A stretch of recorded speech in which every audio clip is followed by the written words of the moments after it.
আসসালামু আলাইকুম। দেখুন আমার ছেলের কাজ। বাড়িতে গিয়েছিলাম, ও বলল আম্মু জাল ফেলবো, তারপরও সেই কথা অনুযায়ী জালটা ফেললো।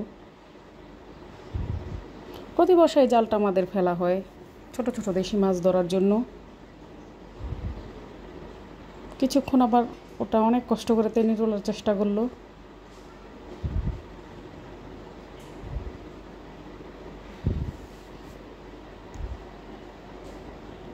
তারপর জালটা খুঁটির সাথে বেঁধে এখন দেখা যাক কি বড় বড় মাছ পায়।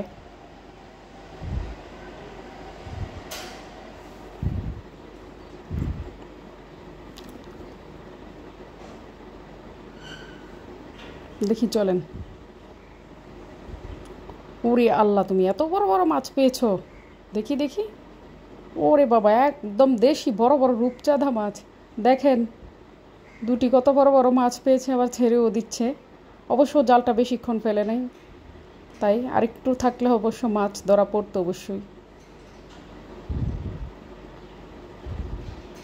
আমরা আবার চলে যাব। সবাই আমার ছেলের জন্য দোয়া করবেন। আল্লাহ হাফেজ।